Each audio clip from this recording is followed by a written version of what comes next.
Boa noite, irmãos. É um prazer estar com vocês aqui essa noite. Agradeço a oportunidade que Deus tem dado. Agradeço a oportunidade que nosso pastor tem dado também, confiado, e confiar seu púlpito a mim, né? Eu trouxe para vocês hoje, essa noite, um texto que se encontra em Marcos. Hoje não vai ser uma pregação, vai ser um simpósio, né? Simpósio é como se fosse uma pregação, e nós tiraremos algumas lições desses slides que será projetado aí, onde vocês estarão vendo, né?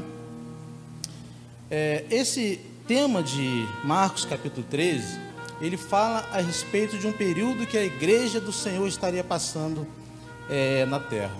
Quem já ouviu falar aí sobre o princípio das dores? Levanta a mão aí. Bastante gente, né? Sobre o período da grande tribulação e que o Senhor Jesus está voltando. Todos nós conhecemos a história, né?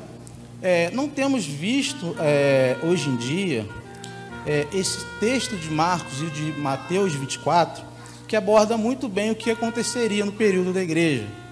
E por isso eu pedi a Deus uma mensagem, trabalhei durante essa semana a respeito dessa mensagem, e eu trago ela com muito temor do Senhor. Eu abordarei a respeito de coisas que estão acontecendo e de coisas que vão acontecer de uma forma concreta. Por que concreta, irmãos? Porque vemos hoje nas redes sociais muitas pessoas abordando coisas, colocando data, colocando dia, colocando a hora a respeito da vinda do nosso Senhor, não é verdade? Então nós falaremos de formas concretas. Então Marcos, o Senhor Jesus, quando fala com os discípulos, ele fala a respeito de coisas que realmente estão acontecendo, são os sinais, né? E a primeira parte desse simpósio nosso falará a respeito da destruição do templo. Eu gostaria que você abrisse o seu livro, aliás, a Bíblia, ou acessasse o celular, o Evangelho de Marcos, no capítulo 13, onde nós falaremos a primeira parte sobre o princípio das dores.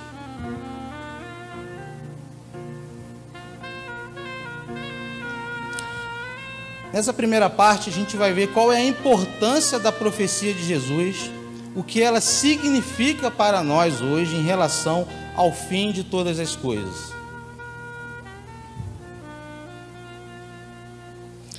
Primeiramente, a gente tem que entender a respeito do significado dos termos que são utilizados em questões de profecias. O nome que é utilizado para quem estuda escatologia, ou seja, os estudos a respeito do final de todas as coisas, ela é uma palavra que ela tem a origem no grego. Elas são formadas pela palavra escatos e logia, que significa escatologia, ou a tradução para o português é estudo das últimas coisas ou estudo do final dos tempos. No sermão do capítulo 13 de Marcos, o sermão escatológico de Jesus, ele fala sobre o futuro de uma forma reveladora para os seus discípulos.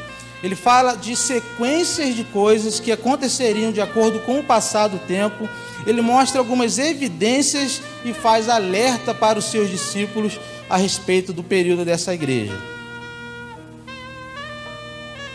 Pedi para o Rafael fechar para mim a telinha do TeamView, que está atrapalhando. Consegue clicar na setinha para fechar para mim, por favor?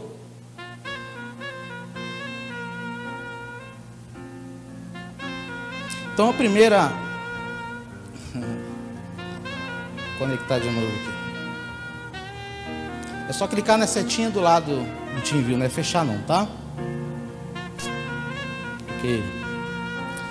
A gente vai ver que a destruição do templo, lá no comecinho do capítulo de Marcos, capítulo 3, o Senhor ele se encontra no templo, e aí os discípulos falam com Jesus a respeito daquele templo que é lindo, que é maravilhoso, que é grande. Jesus ele começa a falar que esse templo ele não demoraria muito tempo e seria destruído pela segunda vez. O templo já tinha sido reconstruído na época do Velho Testamento, né? E a segunda vez o Senhor também faz uma profecia que aquele período seria destruído, né? Então a gente vai ler junto lá Marcos capítulo 13, versículo 1 e 4, que é a primeira etapa do nosso sermão de hoje. Gostaria que, se vocês estiverem vendo aí, vocês possam ler junto comigo, ok? E saindo ele do templo, disse-lhe um dos seus discípulos: Mestre, olha que pedras e que edifícios. E respondendo Jesus, disse-lhe: vê estes grandes edifícios, não ficará pedra sobre pedra que não seja derrubada. E assentando-se ele no Monte das Oliveiras, defronte do templo, Pedro, Tiago, João e André lhe perguntaram em particular: dize-nos quando serão estas coisas e que sinal haverá quando todas elas estiverem para se cumprir. No versículo 2 a gente vê que Jesus ele demonstra e fala para os discípulos que fazem a pergunta, começando a fazer a sua profecia, falando a respeito das coisas que viriam a acontecer. E nós podemos ver que no versículo 3, os discípulos eles são curiosos, né? Eles queriam saber as coisas que viriam, né? E muitos deles acreditavam que a vinda de Cristo seria até mesmo no seu período, né? Não hoje nos nossos dias, quem também não quer saber sobre essas coisas, né? Nós vemos hoje pessoas realmente colocando data na sua vinda, colocando dia, né? Parece que no ano 2000, quantas pessoas morreram no ano 2000 quando disseram que o mundo ia acabar, né? Se você pegar o estudo, pegar o século 20, por exemplo, muitas e muitas pessoas profetizaram a respeito da vinda de Cristo e o Senhor não voltou até agora, ok? A gente vai ver que tem tudo a ver com esse estudo, porque o Senhor ele já alertava a respeito dessas pessoas, as pessoas que falariam a respeito do nome dele, da sua vinda. Esse texto ele vai falar disso, ele vai tratar disso. O local do sermão, do acontecimento, Jesus ele estava pregando no templo de Jerusalém. Ele saía, ele tinha o costume de pregar na parte da manhã no templo, e quando chegava o finalzinho da tarde, Jesus ele ia para o Monte das Oliveiras junto com os discípulos. E ali onde Jesus estava com os discípulos, ele tinha uma imagem panorâmica daquele templo, né? E aí os discípulos começaram a perguntar: Senhor, a respeito como será o final de todas as coisas, por que vai acabar, quando o Senhor voltará, né? E o Senhor, com aquela imagem privilegiada, mostra para os discípulos, né, o templo ali, e começa a falar a respeito disso, né? A respeito da destruição que era símbolo da presença do povo judeu nessa época.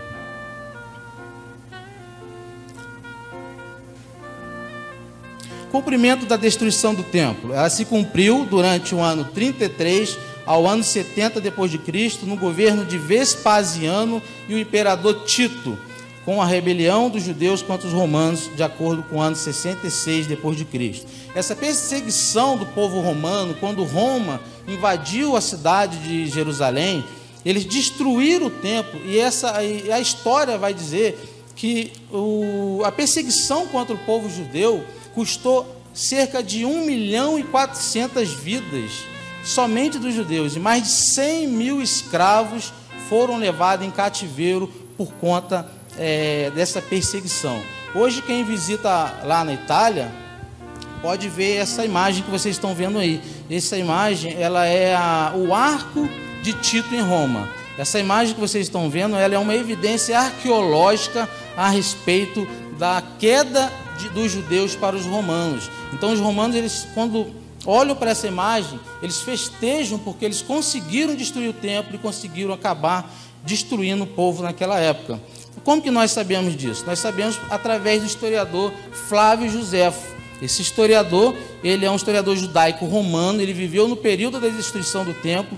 Quem gosta muito de leitura bíblica e de história bíblica pode achar esse livro e estudar a respeito disso. Ele conta a respeito da destruição do templo, como foi a exatidão na destruição do templo e a perseguição desses cristãos.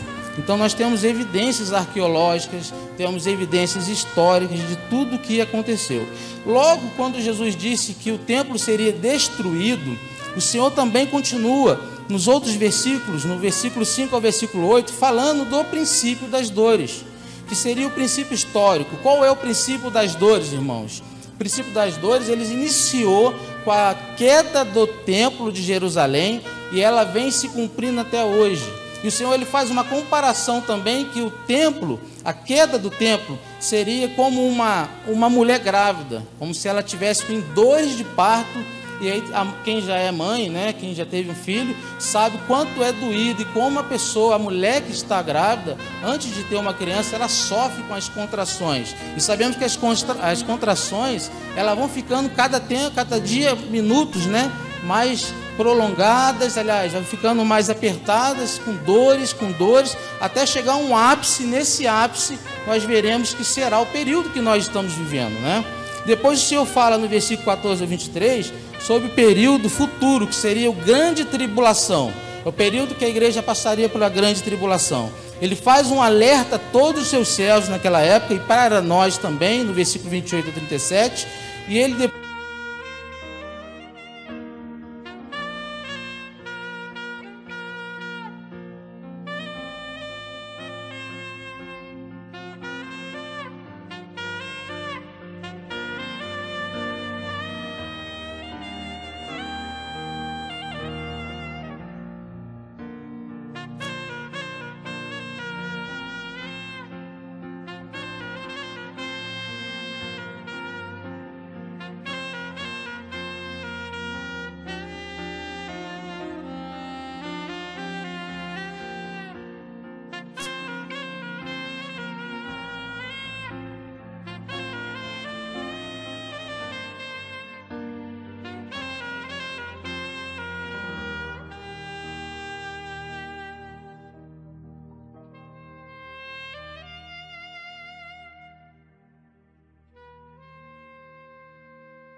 ele fala que haveria nesse período falsos cristos, haveria guerra e rumores de guerra, nação contra nação, reino contra reino, terremotos em vários lugares, fome e tribulação.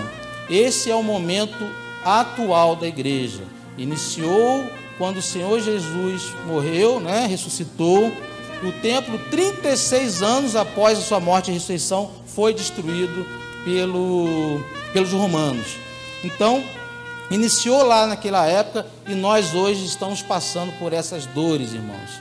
Hoje o período que a igreja está passando, sofrimento, tudo que você está vendo na televisão, quando você liga no jornal, na parte da manhã, isso é profecia do Senhor Jesus. Isso tinha que acontecer, isso está para acontecer. E o Senhor, Ele faz alerta para não pegar os servos dele despreparados. Falsos cristos, irmãos. Se a gente colocar uma lista aqui de falsos cristos, somente do século XX, não daria para a gente conversar nem falar sobre eles, né? Porque são muitos.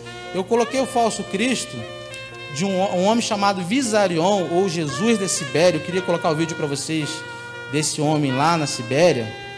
Esse homem está arrastando multidões. Ele se diz ser a reencarnação do Senhor Jesus. Gente, e ele está arrastando multidões.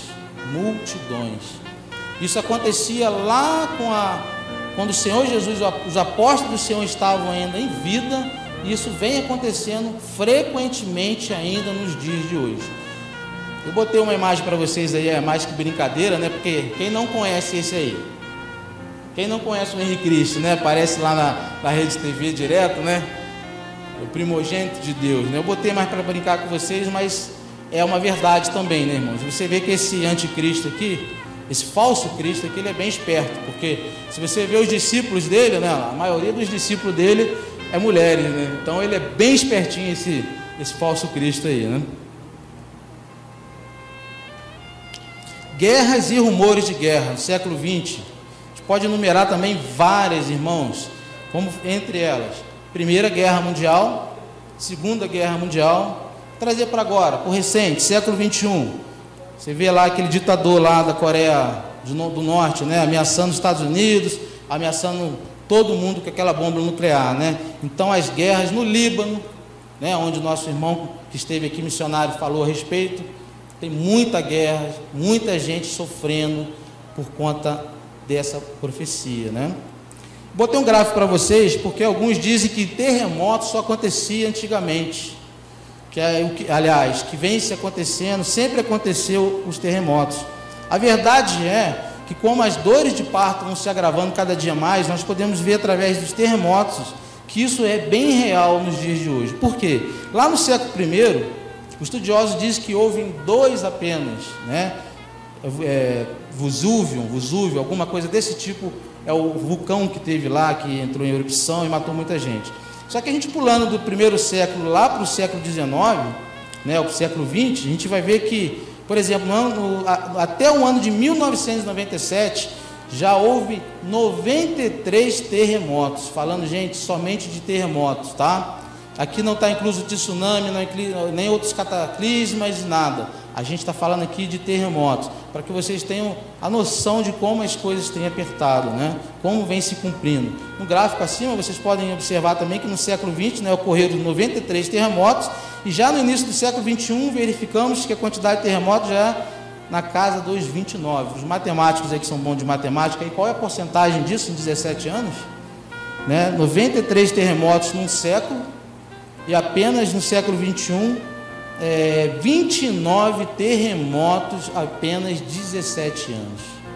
Né? Para vocês verem como que as coisas têm se apertado, né? Como as coisas estão ficando cada dia mais difícil. Fome no mundo, gente. Só no continente africano existe mais de 236 milhões de pessoas famintas. Pessoas que estão passando fome, isso somente no continente africano. Fora na Ásia, né? Fora em outros países, na Índia, né? Um país muito pobre. Somente nesse continente nós temos fome, e a fome lá é tremenda. Tremenda, irmãos. Isso faz me lembrar a importância que a igreja tem hoje de enviar missionário para campo. A importância que a igreja tem de contribuir com missões, com coisas que realmente ajudam essas pessoas, que ajudam nossos irmãos, porque afinal eles também são nossos irmãos, né? A África, em alguns lugares na África, existe conversões em massa, as pessoas estão sedentas, as pessoas elas querem Jesus, né? E são nossos irmãos que estão sofrendo, né? Perseguições e tribulações, irmãos. Após a morte de Jesus e a ressurreição de Jesus, durou exatamente 60 dias. Começaram as perseguições. Ela começou depois com a morte dos apóstolos. Os apóstolos foram perseguidos, foram mortos.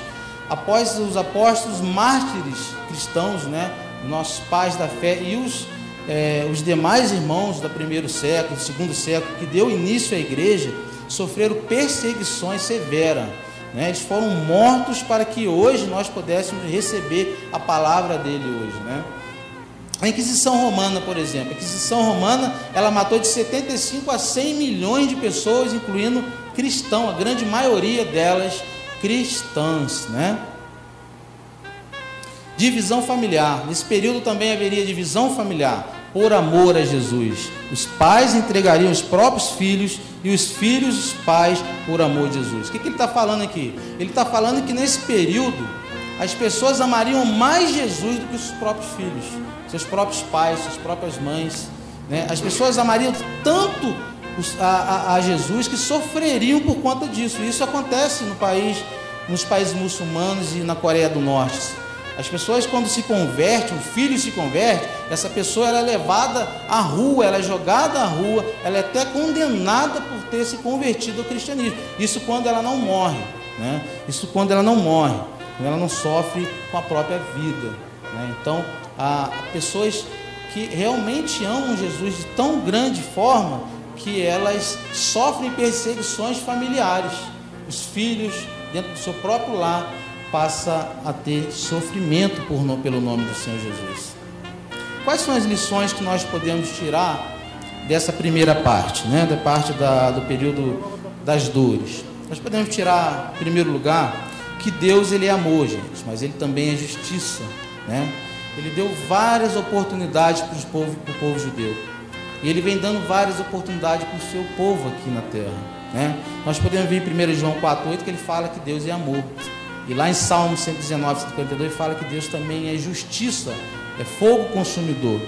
O povo, quando Jesus estava para ser morto ali, ser julgado, o povo gritava que o sangue desse inocente caia sobre nós e nossos filhos. E alguns estudiosos acreditam que essa declaração do próprio povo tenha chamado para eles uma maldição. E aí o povo judeu sofre do jeito que sofre, né? E aí nós temos que ter em mente que Deus ele é amor, mas Deus também ele é justiça, né? Segunda, nós podemos ver que ele nos trata de acordo com nossas obras. Gálatas capítulo 6, versículo 7, é bem a lei da semeadura, né? Não adianta a gente plantar abacaxi e colher banana, tem como, irmãos? Não tem como. Então a lei da semeadura é que aquilo que você plantar na sua vida você vai colher. Se você plantar amor, você vai colher amor, né? Se você plantar discórdia na sua família, no seu irmão, na sua congregação, você vai colher. A terceira que a gente pode observar, que todas as promessas do Senhor vão se cumprir, todas. Destruição do templo, quando Jesus profetizou, demorou 36 anos para acontecer. Podemos ver isso no versículo 31 de Marcos. E eu quero dizer para a igreja, será que as promessas que Deus tem feito na vida dos irmãos, será que vocês ainda creem nisso? Será que vocês creem ainda na promessa de crer no Senhor e será salvo tu e a tua família? Será que você ainda crê no filho que está desviado ou no filho que está no caminho das drogas? Será que a sua fé, você ainda tem fé para acreditar na promessa que o Senhor falou para você que vai resgatar ele desse lugar, né? Ou talvez o marido que tenha largado da esposa ou vice-versa? Você está sofrendo, talvez, será que você perdeu as esperanças das promessas de Deus? Através da sua fé, Deus pode mudar, Deus pode modificar, Deus pode restaurar tudo na sua vida. A segunda parte desse simpósio fala do período da grande tribulação. Então passou o período das dores, o período que a igreja vem sofrendo, é o período que nós estamos no ápice praticamente dele, né? E a qualquer momento se inicia esse período aí, o período da grande tribulação. A grande tribulação, ela é o próximo evento profético da humanidade, né? Quando falamos de profecias, elas sempre se repetem. Quando o templo caiu lá em Jerusalém, todas aquelas coisas aconteceram, e elas vêm acontecendo e se repetindo novamente, não é verdade? Então o período da grande tribulação, ela também aconteceu no período 70 depois de Cristo, né? Houve tudo isso aqui. A abominação do assolamento, quando ele fala sobre essa pessoa, ela está se referindo sobre o rei chamado Antíoco Epifânio. Nós podemos ver referência lá em Daniel 9, 27, 11, 31 e 12 e 11. Era um rei que se levantou contra o povo de Deus no Velho Testamento, e ele tentou acabar com o culto a Deus. Quem é a abominação do assolamento? Para uns é o anticristo, para outros é o chifre pequeno, né, vamos dizer. É aquele que a humanidade está esperando aparecer. Quem é esse homem hoje? Ele não é um homem, ele é um sistema. Hoje o sistema é um sistema maligno, né? Um sistema que trabalha em função dessa pessoa que um dia será um líder mundial, né? Então a igreja, ela passará por esse momento, e estamos num ápice para que a grande tribulação aconteça. Estudiosos acreditam que a igreja do Senhor, né, nós não passaremos por esse período. Isso é destinado apenas para os judeus. Mas eu acredito, irmãos, que isso vai afetar o povo cristão, levando em consideração a linha teológica, que o povo de Deus, ou seja, de acordo com Marcos capítulo 13, o povo de Deus não vai estar na terra, ainda vai estar na terra nesse período, porque Marcos capítulo 13 não fala de um arrebatamento secreto, não fala disso. Então tudo se dá a entender que o povo de Deus, ele vai passar por esse sofrimento também, e que nesse período haverá uma aflição que jamais houve na terra, nunca haverá de acontecer novamente. E também haveria falsos cristos, haveria falsos profetas nesse período da igreja. Alerta aos seus servos. No versículo 28 ao 37, o Senhor começa a fazer alguns alertas através da parábola da figueira. A parábola da figueira, ele fala que ele faz uma promessa de que tudo que ele escreveu, que ele disse aos seus discípulos, irá acontecer. Todas as coisas que Jesus disse irá acontecer. Ninguém sabe o dia e ninguém sabe a hora dessas coisas. Não podemos colocar datas e ver o que as pessoas colocam data, dia, para que a volta do Senhor. Mas devemos estar alertas, devemos olhar, vigiar e orar. Olhar o que, gente? Os sinais. Jesus está falando sobre a parábola da figueira. E a parábola da figueira, ele ensina para o povo judeu reconhecer quando o verão está chegando.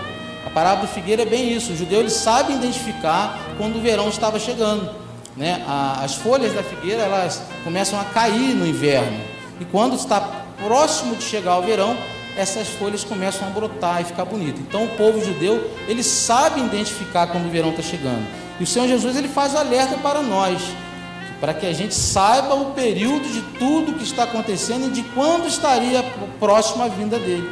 Então ele faz um alerta para que nós devemos vigiar, para que nós não sejamos pegos de surpresa, para que a gente não seja pego dormindo, né? O que Jesus está falando assim? Não seja pego dormindo. Você está avisado. Estejam preparados, né? Pois tudo pode mudar muito rápido. Pergunta: qual geração Jesus fala em Marcos 13, versículo 30? Porque existe uma confusão a respeito desse texto, que Jesus fala que dessa geração não passaria, mas qual geração Jesus está se referindo? Eu quero fazer uma pergunta para alguém. Quem quer responder? Márcio?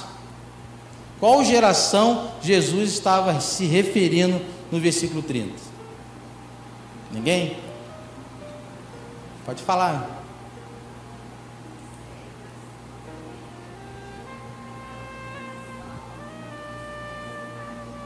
Ok, então, tá ali, né, na primeira que eu coloquei ali, ó. A destruição do templo foi na geração dos apóstolos. Essa é uma vertente, não se tem ainda certeza absoluta porque acredita-se que a geração que Jesus estava falando sobre o princípio das dores seria o período dele, né? O período que os apóstolos estavam vivos ali, né? E a outra vertente a respeito disso é que a geração, o que nós temos como geração? Geração é a contagem de anos. Nossa geração hoje vive o quê? 70 anos, 75 anos. Já houve geração de 80, de 100, né? Gerações que morreram antes. Então, a geração que eu acredito hoje é a geração levada através daqueles que acreditam no milenista, né? O que é o milenista? Que o reinado de Cristo, ele já está presente. Nós já estamos vivendo o reinado de Cristo.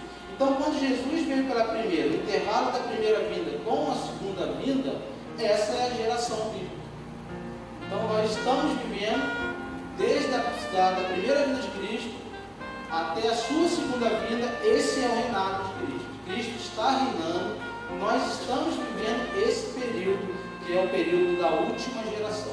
Essa é a última geração, do meu ponto de vista, que Jesus está se referindo. Porém, todas as gerações devem aguardar e ansiar a vinda do Senhor. Porque nós não sabemos o dia, não sabemos a data, não sabemos quando todas essas coisas acontecerão, né?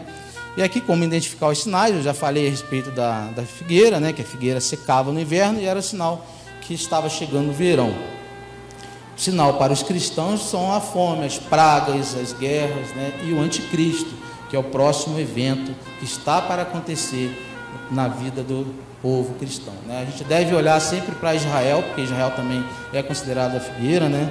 E nós temos que olhar os eventos. O povo cristão não deve só ler a Bíblia, ele deve ficar atento no jornal, deve ficar atento na televisão, nas matérias, porque nós teremos nas matérias algumas respostas, né? E algumas exatidões do que o texto está falando, né? Essa guerra no Líbano, no Oriente Médio, isso não é por acaso, isso aí tem a ver com a nossa vida, isso aí tem a ver com o cumprimento das profecias do Senhor.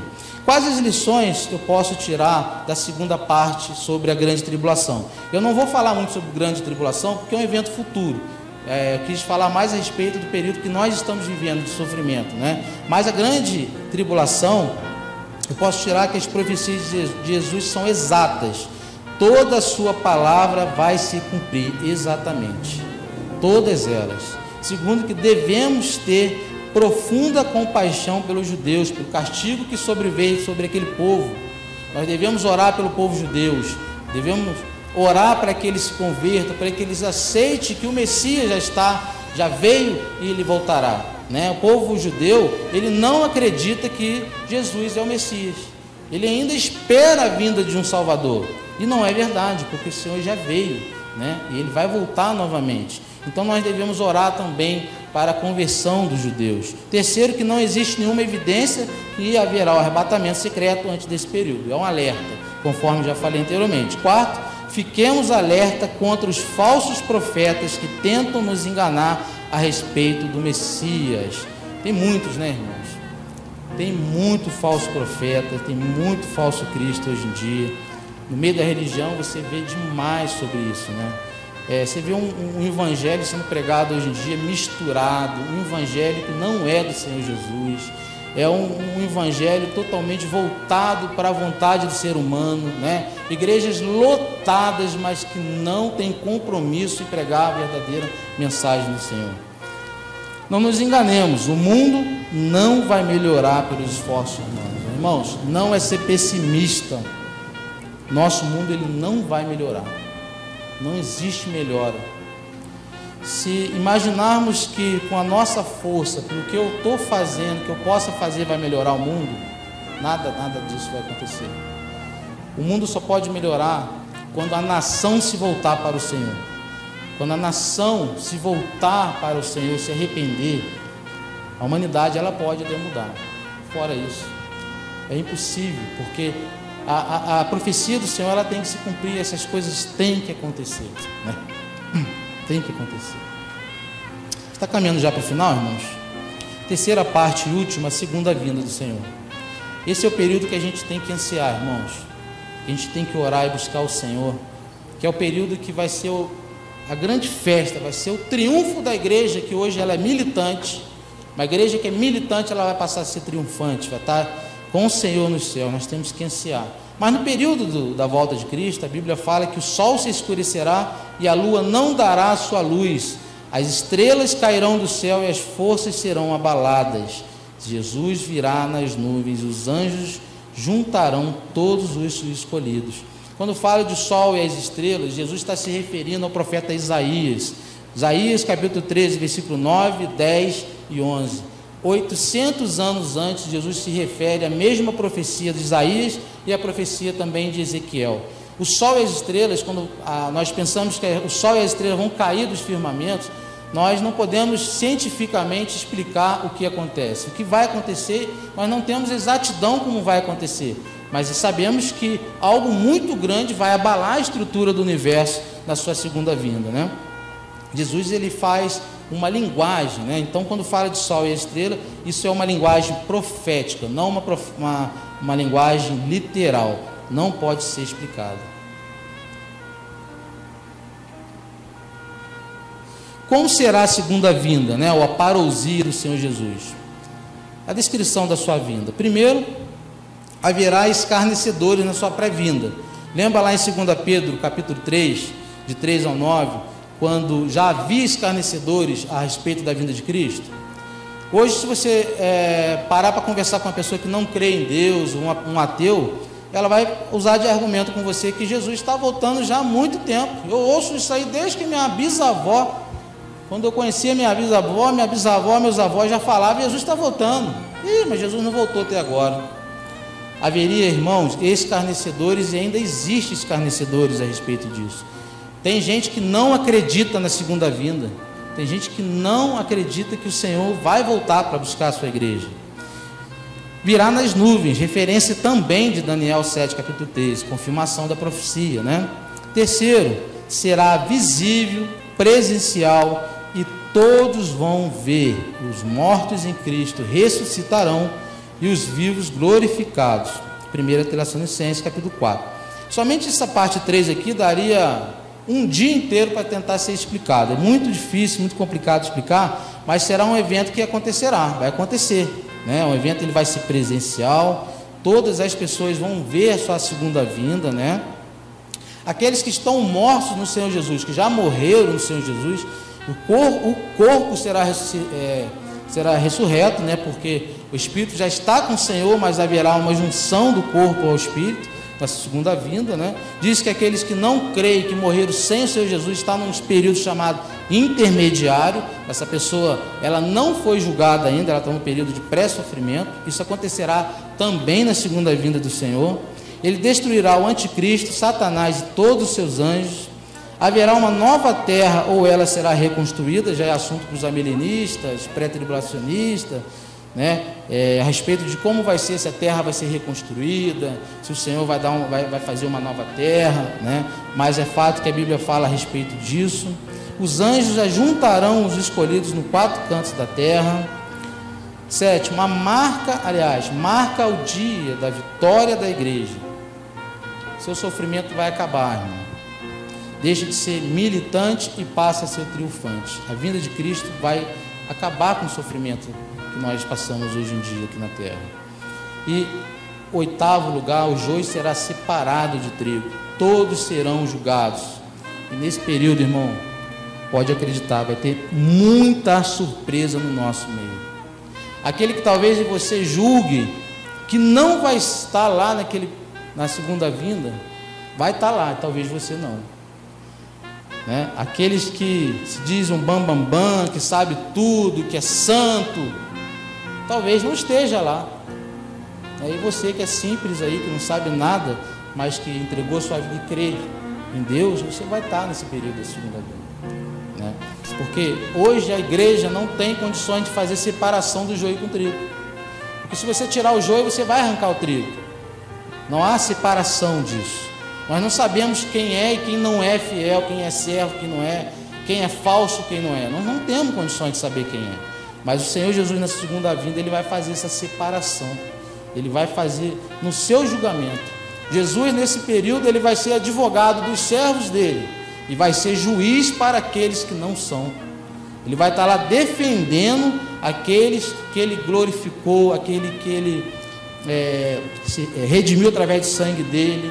Ele vai estar lá como advogado. E aqueles que não aceitaram o Senhor, não tiveram encontro com o Senhor, vão estar lá para ser julgados, porque o nome deles não estarão no livro da vida. A vinda de Cristo é o evento mais importante na agenda de Deus. Portanto, deverá ser também na nossa vida a coisa que mais devemos ansiar, é a sua segunda vinda. Não podemos esquecer que Ele está voltando, não podemos esquecer que o Senhor vai buscar a sua igreja e que nós temos que esperar alertamente pelos sinais que o Senhor deixou à sua igreja. Se não esperamos com essa expectativa, algo vai muito errado em nossas vidas. E aqui terminando, irmãos, eu quero deixar essa mensagem para a igreja a respeito dessa esperar a vinda de Cristo, né? Nós devemos ansiar a sua vinda. Nós, como povo de Deus, devemos correr também para apresentar o Evangelho para aqueles que não tiveram encontro com o Senhor, porque o tempo está se acabando, né? Nós podemos ver que as coisas estão se apertando, as coisas estão ficando difíceis aqui, né? Está ficando quase que insuportável viver aqui na terra. Nós só vivemos sobre a graça de Deus porque o Senhor, Ele é misericordioso, é porque Ele tem promessa de nos guardar, de nos ajudar. Nos períodos difíceis Ele estaria conosco, não é essa a promessa que Ele nos deu? Mas haverá períodos, irmãos, que a igreja do Senhor passará por dificuldades maiores com essa. A perseguição que está por vir, nós olhando para o Estado Islâmico, por exemplo, que tem de ser, provavelmente, os estudiosos dizem que é a religião que perseguirá o povo cristão, já está perseguindo, na verdade é essa. Ela está às portas, inclusive aqui no Brasil. No Nordeste, já acredito que tem muito muçulmano escondido e com a ideia deles não são boas, né? Eles não estão aqui para plantar uma semente boa, essa é a verdade. E nós possamos colocar nossa vida na presença de Deus, buscar o Senhor todos os dias, e que a gente possa repetir essa última frase que está aqui para que a gente possa terminar. Possamos proclamar: Maranata, a hora vem, Senhor Jesus. Eu gostaria que você repetisse comigo bem alto: Maranata, a hora vem, Senhor Jesus. Eu agradeço pela oportunidade mais uma vez.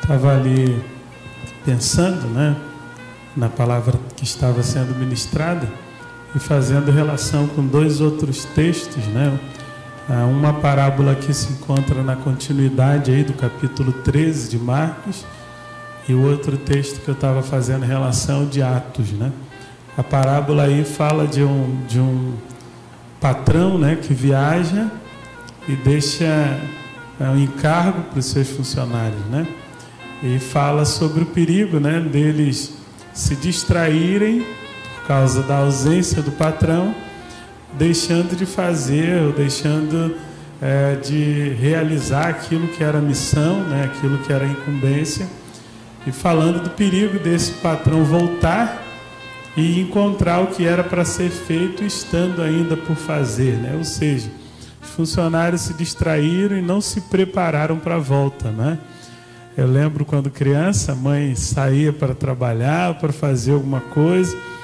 e ela dividia as tarefas entre nós em casa, E a gente tinha essa preocupação de fazer o que tinha que fazer antes dela chegar, porque ai de nós, E a gente fala rindo, mas é algo muito sério, Ai de nós se ela voltasse e nós não estivéssemos preparados, Então é muito importante, que a igreja ela tenha essa preocupação. E aí eu pensei na igreja primitiva, aquele texto que fala que eles vendiam propriedades e bens. Não é um pouco estranho esse negócio? Pensa aí nos seus bens, sejam pouco ou muito. Eles iam lá e vendiam, pode distribuir aí para que ninguém tenha necessidade. E os estudiosos dizem que esse comportamento deles era exatamente por essa expectativa da vinda de Jesus, né? Porque os olhos deles estavam em Jesus. Jesus vai voltar a qualquer momento. E aí quem vive nessa perspectiva de que Jesus vai chegar, e ele está chegando, naturalmente é mais desapegado, né, das coisas materiais, das coisas desse mundo. Elas se tornam com valor natural, né, não um valor especial, né? E aí eles viviam então com esses olhos em Jesus, né? Existe um risco muito grande, conforme o Eduardo bem expôs aqui, dessa não sei, não estou lembrando a palavra que ele usou, essa zombaria sobre a volta de Jesus, de que o escárnio, né, sobre a volta de Jesus, tá falando que vem e não vem, coisa nenhuma, não chega dia nenhum. E existe um perigo, se não de aderirmos ao escárnio, mas de aderirmos à ideia geral, né, de que não, vai demorar muito e a gente pode aproveitar a vida. E aí a gente tem a lição lá de Noé, né? Noé, ele através de uma construção, ele começa a anunciar algo de extraordinário e absurdo iria acontecer no seu tempo. E ele fica lá algumas centenas de anos, né, construindo aquele barco enorme, se preparando para uma inundação, né, quando nem chuva, né, não tinha, né? E ele está lá se preparando lá para uma inundação. E aí a palavra de Deus diz que as pessoas se casavam, se davam em casamento. O que a Bíblia está querendo dizer? Eles viviam assim a vida normal, estava tudo transcorrendo normal, tranquilamente. Até aquele dia em que Noé entrou na arca com a sua família, com os animais, e aí o dilúvio pega todo mundo despreparado, né? O pessoal não acreditou, o pessoal não estava preparado. Quando ele começou aqui, quando o Eduardo começou a ministrar a palavra, lá no início lá do capítulo 13 vai falar que essas coisas, aquelas que ele menciona ali, é princípio do fim. E eu achei isso engraçado, né? Porque aí a gente precisa dividir em etapas. A gente precisa dividir em capítulos. De alguma forma, ele está sinalizando para a gente, olha, o fim já começou. É o início do fim. Então pode demorar mais um pouco até o fim. Mas o fim, né, aquele capítulo final, ele já começou de fato. E aí é importante que a gente, cada dia mais, né, uma vez que está cada vez mais perto, cada dia mais estejamos mais atentos, mais com os olhos em Jesus, para que possamos estar preparados, né? E uma parte muito bonita também aqui, destacada, né? Quanta gente a gente ama que ainda não conhece Jesus. A gente está para começar de novo aí, né? A campanha do Projeto André, que é exatamente um estímulo à oração por aqueles que estão à nossa volta, né? Que Deus já está trabalhando no coração deles, mas que ainda não conhecem Jesus, né? Se estamos no início do fim, então temos pouco tempo também para falarmos às pessoas, olha, Deus ama você, e de uma forma tão extraordinária que enviou o Filho Jesus para morrer na cruz para a sua salvação, e Ele está disposto a recebê-lo, né? Com todos os seus pecados e todas as suas falhas, né? Para perdoar os seus pecados, né? Para purificar você dos pecados, para reconciliar você com Deus, para você começar a viver a eternidade aqui, né? Porque ser salvo é isso, é começar a viver a eternidade aqui, né? Então que a palavra trazida possa realmente mexer com o nosso coração, né? Para que a gente possa refletir sobre isso, né? Ir para casa hoje e até sonhar, amém? Né? E até sonhar, né? Teve um tempo aí de um filme, de um livro, Deixados para Trás, né? Que diz que a turma lia aquele livro. Eu lembro do O Inferno em Chamas, né? Não sei quantos já viram esse filme, né? É um filme antigo. Eu sou novo, mas vi, né? É que vocês não viram, mas o filme não é tão antigo assim, se não queima o meu filme, né? O Inferno em Chamas, né? E retratando exatamente essa situação, né? E aí quem lia esse livro, né? Deixados para trás, ouvia esse filme, Inferno em Chamas, realmente tinha assim o coração mexido para esse tema, né? E aí tinha gente que ficava algumas noites sem dormir, tinha gente que orava um pouco mais, né? Que ajustava a vida com o Senhor. Então que o Espírito Santo de Deus possa fazer isso com a gente, né? Possa mexer com a nossa mente e o nosso coração, para que a gente possa estender essa reflexão sobre essa questão tão importante, né? Jesus veio, né? O Messias que estava preparado para ser enviado ainda antes da fundação do mundo veio. E em Jesus tantas e tantas profecias se cumpriram exatamente como estavam escritas. E ele se encarrega de nos dizer: eu volto para buscar vocês. E é necessário, mister, que estejamos preparados, com a ajuda de Deus, do Espírito Santo, possamos nos preparar para aquele dia. Amém? Vamos orar? Vamos cantar, né? Vamos cantar, depois a gente ora.